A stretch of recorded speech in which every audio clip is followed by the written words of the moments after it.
Hello guys, welcome back to the Warrior Academy podcast. Today I'm going to be sharing with you a great chat, a great conversation, interview I had with Amy Rowlinson on her podcast, which I really hope you enjoy. If you want to get to know me or the Warrior Academy a little bit better, then I hope this provides you with lots of interesting insights about our journey from where we started up until where we are today. I hope you enjoy.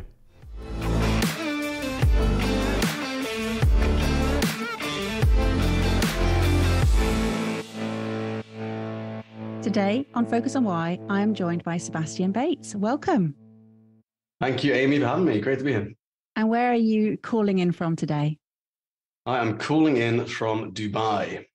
Oh, very nice. Very nice indeed. As I look out of my misty morning here, I'm sure it's the same for you. Well, today is a little bit overcast, so it's a little bit different. Normally it's pretty hot at this time, so yeah, quite a lucky day. We kind of look forward to the clouds over here. When they do come, we enjoy them, right? Whereas in the UK, a bit of a different story. Very much so. So what is it that you're doing at the moment, Sebastian? So I run several different businesses, both in the UK and the UAE, as well as a global charity. My primary business is the Warrior Academy, which I've been running for the last 13 years, which is a martial arts organization that specializes in character development for young people. We essentially work with about 4,000 children every week across 3 continents, where we work especially with parents to transform their character. So we kind of simplify that to developing 3 C's: confidence, conduct, and concentration. We've got a 4-step methodology for doing that. And yeah, we've got 9 offices here in the UAE. We've got 3 full-time academies, and it's very much linked to our global charity, where 50% of our members, so 2,000 students per week, are on scholarships. So we work with children's homeless shelters, orphanages, rural primary schools, anywhere where children could really benefit from character development, but normally wouldn't get access to it. We are now cropping up. So our big vision with the Warrior Academy is to be in every single continent around the world with our vision of bringing the message of character development around the world.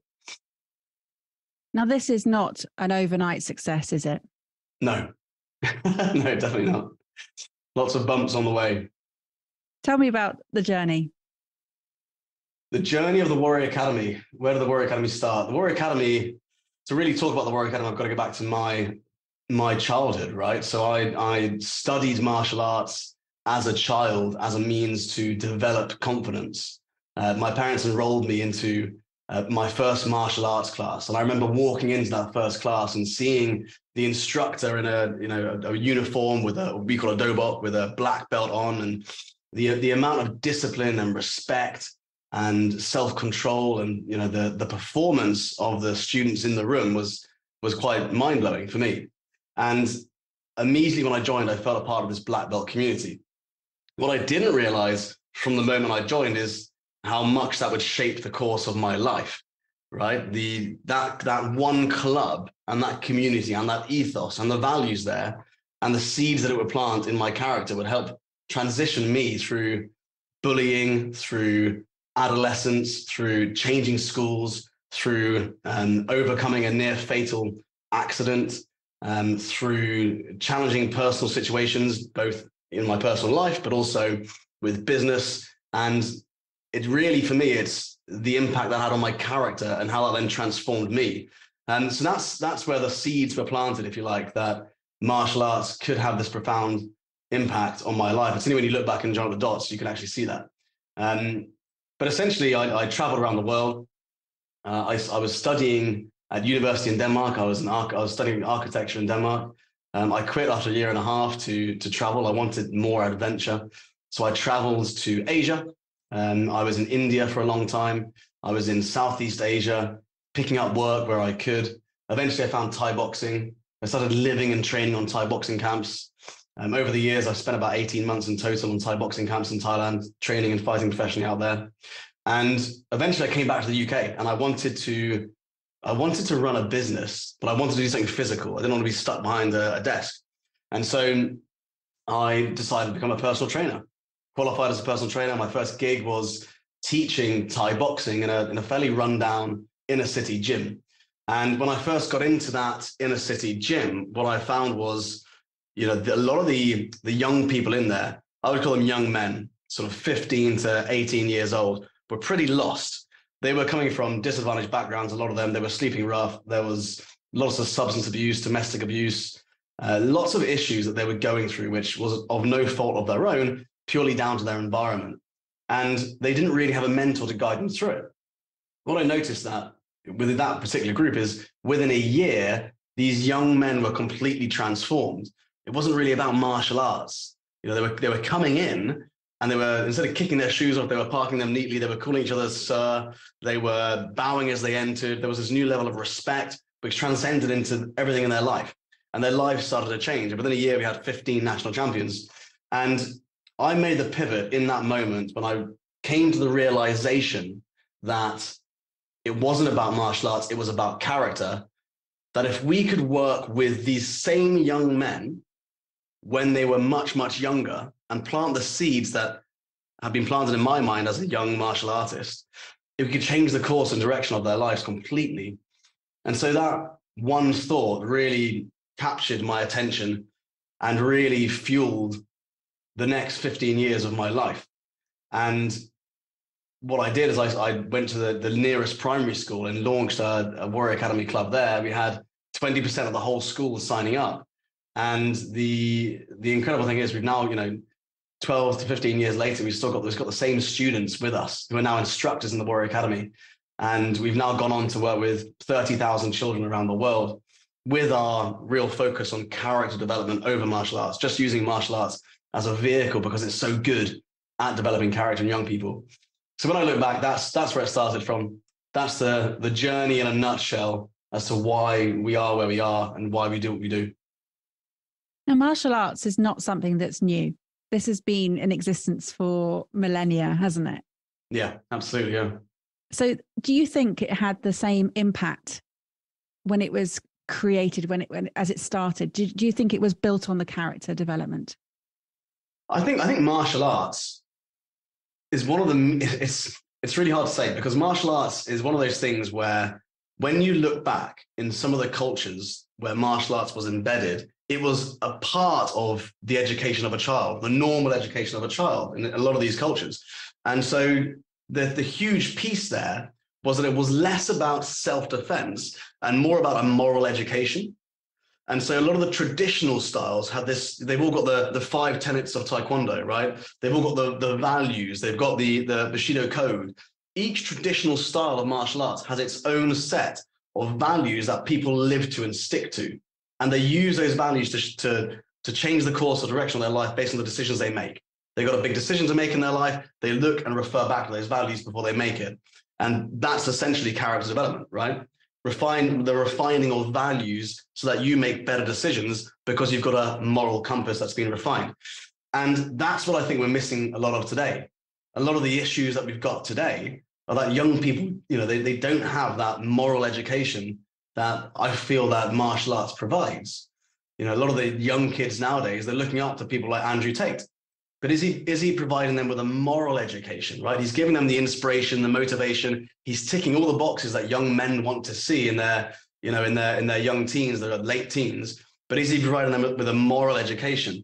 And I think that's the key missing ingredient that traditional martial arts provides. If you look at mixed martial arts, you've got role models within mixed martial arts like Conor McGregor, right? Someone like that, he's getting arrested on TV. He's doing this, he's swearing, he's being aggressive. And for me, it's like they're missing out on, with MMA, they're missing out on what's one of the most beneficial things about martial arts. And that is a moral education. And you started this whole conversation speaking about your 3 C's that you founded the business on, and how that is such a core part of it. The values are there right from the beginning. You also mentioned the discipline, the respect, and the self-control. And you came into martial arts to develop your confidence. So is it confidence that's still, I know it's one of the 3 C's and it was at the first one you mentioned, but what does confidence mean in navigating today's world for you? Yeah, it's interesting because confidence for me it's one of the most important things that we can give our children, right? Confidence is basically empowerment over decisions and life choices. If your child doesn't have confidence, what you'll find is there's this compounding effect, because ultimately, when we have high levels of confidence or lower levels of confidence, either way, we make our decisions based on that. And so if you've got a low level of confidence, you'll make a negative decision, followed by a negative decision, followed by a negative decision, and it kind of spirals down. Whereas if you've got high levels of confidence, it spirals up. And then what you see is a very, very different life at the end of that. 1 year down the line, different child. 5 years, 10 years, 20 years, high levels of confidence or low levels of confidence. It impacts every decision a child makes. It impacts their relationships as they grow older, their education, the partners they seek, the work they seek, the passions they seek and develop, the risk level they're willing to accept, how much pressure they can take, how they see themselves personally and in the world. And so ultimately, it's such a profoundly important aspect of a child's education. We need to make that the highest priority, right? And there are lots of ways to do that, and confidence is one of those C's. And so when we interviewed over 2,000 parents, we really discovered that it was, a child's typically got high levels of 1 or 2 of the 3 C's, but rarely all 3. So if you look at the 3 C's, confidence, conduct, and concentration, these are the 3 things that parents have told us, thousands of parents from lots of surveys have told us that they feel is the most important thing, or that they're missing when it comes to their child's character development. So when I talk about how we analyze that, we use a breakthrough area assessment. And if any parents listening to this, they can go to breakthrougharea.com and have a go on this. 40-question, yes, no answers, really easy. You get a personalized PDF report at the end. And ultimately, what that then gives you is an insight into your child's breakthrough area. And a child's breakthrough area is essentially the lowest of the 3 C's. So in this report, a child will get a score, a percentage for their confidence, conduct, and concentration. And for instance, if you've got 80% in conduct, 70% in concentration, and 30% in confidence, that low score in confidence would be your child's breakthrough area. And so for us at Warrior Academy, we then focus on developing that breakthrough area in the first 3 months, bringing it up to a high level. The long game here is over the 8-year black belt journey, we bring all 3 C's up to a high level, which creates a black belt character. Yeah, I really love the concept, and I can see why students then become teachers, because they have seen the impact it's made on their own lives and then want to carry that on. So that's why you've got great retention. Yeah, absolutely. And do you know what really inspires me is we teach leadership skills from the first class. It doesn't matter if you're a white belt, if you're a 4-year-old, you're literally nervous to walk into the dojo for the first time. Our instructors are so good at nurturing that community feeling that those nervous 4-year-olds will come to the front of the class and teach martial arts. And from that first lesson, even if it's just, copying what the instructor says who's standing next to them, from that first lesson of leadership, we then take them on this 8-year journey to develop their leadership skills, which includes things like public speaking training, which includes things like social awareness, which includes things like working as part of a team and organizing people and giving instructions and how to give instructions clearly and all this sort of stuff. And what's really cool is what really inspires me is 8 years down the line. I want to pick up on the concentration element. It ties in really nicely with the focus on why element for me, because as Simon Sinek started with why, and he talks about the importance of that. For me, it's about the continued focus, the concentration element of why you're doing what you're doing. What does the concentration element mean for you? So the concentration element is interesting because ultimately, I feel like when you develop a child's concentration, you improve their ability to focus, you improve their attention to detail. But also it's about dealing with stress, right? So from a young age, we teach children to meditate. We teach children how to regulate their own emotions. And the kind of bigger picture of that is that if you're able to regulate your own emotions as a young person, as you grow older, you're able to handle more pressure. A lot of young people, and actually a lot of schools and the kind of train of thought out there nowadays is pressure is bad, and pressure is getting such a bad rep, right? And I've got a different approach to that because I feel like pressure is really important. You grow through pressure. We shouldn't be avoiding pressure. That's not empowerment, is it? So why are we teaching young people that pressure is bad, we should avoid pressure, and work-life balance and all this sort of stuff?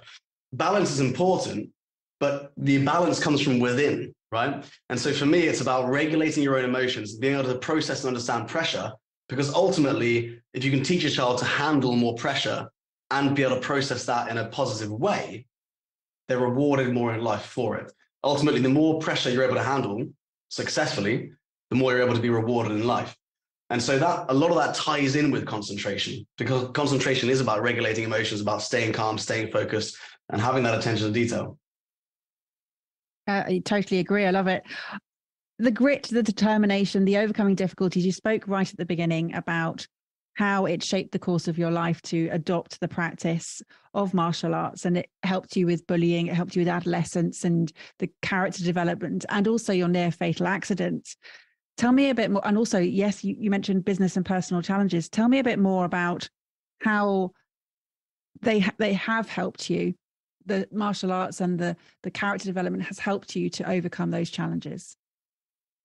So I think martial arts is obviously, it's essentially personal development while being part of a team. And a lot of parents come to us and they love the idea that their child is working on themselves on their own path, navigating through the black belt journey from belt to belt to belt, while also feeling a part of this community, right? And if you go to any other club, you're part of a team. And in that team, you fully rely on the other people in the team. And so really what's quite amazing about martial arts is it's all on you. And the others are there to support you, but essentially your progress is on you. And it develops this intrinsic motivation and this sense of responsibility that the only one out there that's got your back is you, and you're the one that's got to make sure you navigate through those tough times. If you're in a ring, you might have a coach near you, but he's not doing the fighting, right? If you're on a football pitch, you pass the ball to someone else and you're off the hook, right? But in a ring, you got the gloves on, there's only one other person in there, or you're in an arena and you're grappling, whatever it is that you're doing within the sphere of martial arts. Ultimately, it comes down to you. And you're not just fighting your opponent, you're fighting yourself. And that transcends into everything in life. And what I find is that martial artists who go through this process become more reliable, they become more responsible. They understand that if they say they're going to do something, they have to do it, they have to get it done.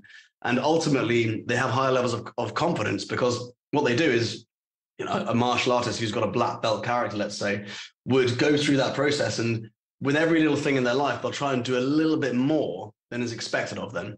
And it's just ingrained into the martial arts development people go through, right? You know, there's this kind of disciple, student to instructor relationship which goes on, where you're always expected to do more and more and more. And I think that there's a level of self-accountability within that, which is really profound. And that carries through into everything in your life, personal life, business life, and so on. And it can carry you through some very, very difficult times. It certainly has for me. Have you found anything else that comes as close to working on yourself in this way as martial arts does? I think that character development, right? For me, character development is lots of small decisions every day and lots of big one-off events.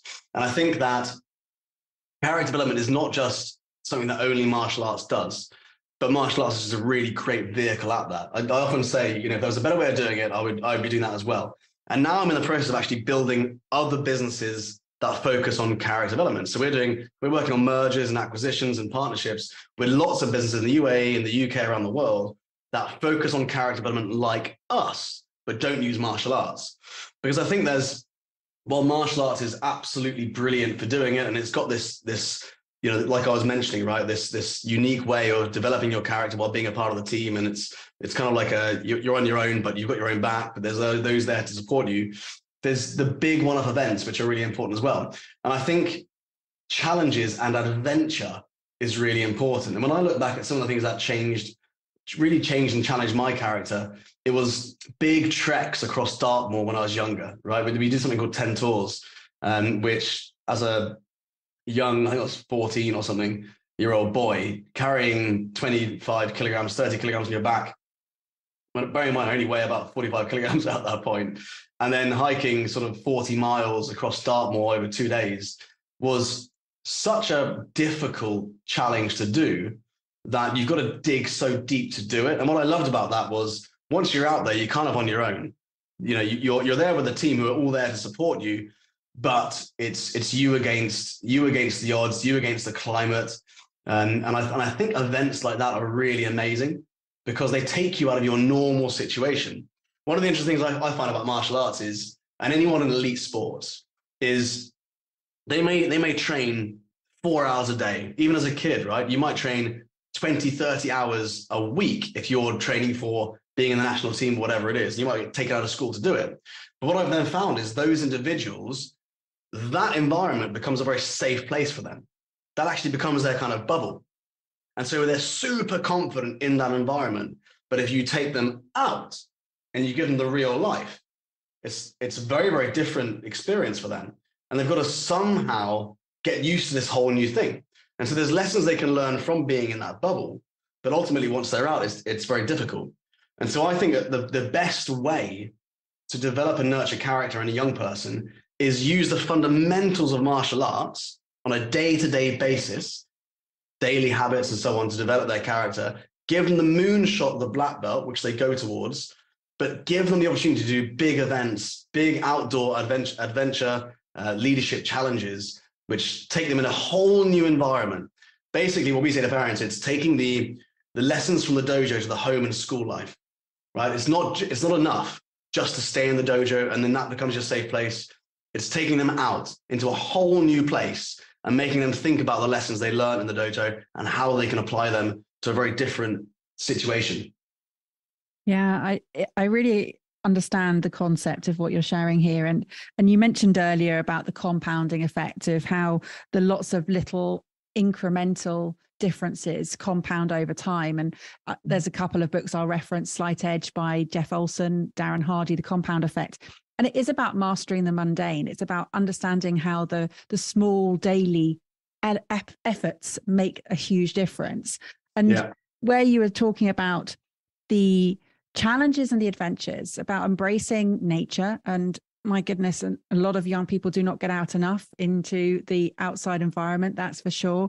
It is understanding the environment that we are living in. You know, we've been created in this space to live outdoors, and we spend so much time inside. Yeah, exactly that. And I think there's something to be said about tapping back into nature, right? And getting into nature and getting your feet on the ground and breathing in fresh air. And there's something that we feel more disconnected now than ever before. I think it was interesting during lockdown, wasn't it? And how that really made a shift for a lot of people. They then wanted to be more connected to the food they eat, where they live, and so on. So yeah, I totally agree with that. I think there's this big shift that we're experiencing. People want more sustainability. They want more connection with the planet, where they live and what they eat. Yeah, and I hope so. I hope that is not just a sort of a whim or just a desire, but it is something that, for example, the United Nations goals, the goals of sustainability development goals, they've been set. And there are 17 of them. They're incredible. And it's about pulling together in partnership. You're doing your piece. You are recognizing that the impact that you can make is having huge ripple effects, which is incredible. And by employing so many people, but also with just the awareness of touching the lives of so many children at the early age, that's going to have ripple effects that you'll never hear about. Yeah, definitely. One of the things that actually I loved is I got back in touch with my instructor a few years ago and just thanked him for what he instilled in me and the impact that had. And he maybe had 100 or 200 students, and his real focus was on martial arts, and character development came through naturally. But with us, we've really doubled down on the character development side, which for me is the high impact side of martial arts, from a lifelong pursuit. And what was really interesting is I realized that, we don't just have a couple hundred students. It's tens of thousands. We work with 30,000. We've got dozens, hundreds, thousands of these stories. And so it's amazing for me to think the legacy of the Warrior Academy, it won't just be what happens in the dojo. It's what our students will go and do when they leave. What businesses or charities or projects or ideas they'll come up with, which go on to serve other people with those black belt character seeds, which we were responsible for planting. Yeah, it's longer than a 100-year plan. This is a multi-generational man for many, many years, hundreds of years to come. It's been such a great. Oh, you're going to say something, Sebastian? Well, yeah, I was just going to say that's the exciting thing, right? Like, you know, a mentor once said to me, "What's your 10-year moonshot?" And I couldn't come up with it. Every time I tried to come up with an idea that I felt was a good moonshot, it just didn't feel, either it felt a bit lofty, or it didn't feel achievable, or I wasn't inspired by it, or it didn't feel big enough. Do you know what I mean? Like, I couldn't find the sweet spot. And so I found it really interesting. You know, once I tied it all together with a purpose and I could see the big vision, and I didn't say that's the end. If you remember my story at the very beginning, right? The guy sells his business 500 million. You know, there was an end point. Whereas for me, there isn't an end point. It's just this adventure which is going to outlive me. And understanding that impact and how legacy plays a role in that, and being okay with not seeing the end, right? Because a lot of people want to see the end, and they feel like that if they see the end, they're happy. But understanding that you're building something which is more important than you, stepping back and watching the part you're involved with, right? If you can build something so big and exciting that you're just proud to be involved with that part of it for those 50 years of it, and knowing that it's going to continue for another 100 or 200 years, to me, that's exciting. And then I was able to create that 10-year moonshot because of it. Yeah, I love that. Thank you for sharing. It's been a real pleasure speaking with you, Sebastian. How would people get in contact with you? What's the best way to find out more about the work you're doing? Yeah, absolutely. So I tend to do a few podcasts every month. If you would like me on a podcast, then you can email ea@sebastianbates.com. And Sarah, my EA, can book us in. Otherwise, you can go to my website, sebastianbates.com. I do a lot of business mentoring there. If you're looking to learn more about the Warrior Academy, you can go to warrioracademy.ae or .co.uk. And also Instagram, seb.bates, or LinkedIn, sebastianbates.com. So everywhere, all good. They'll all go in the show notes. Thank you so much. I really hope you enjoyed today's Warrior Academy podcast episode. We're going to keep creating these episodes because I know that so many parents find them useful, or get insights or get ideas about how to develop their child's character. But it all comes down to the 3 C's: confidence, conduct, and concentration.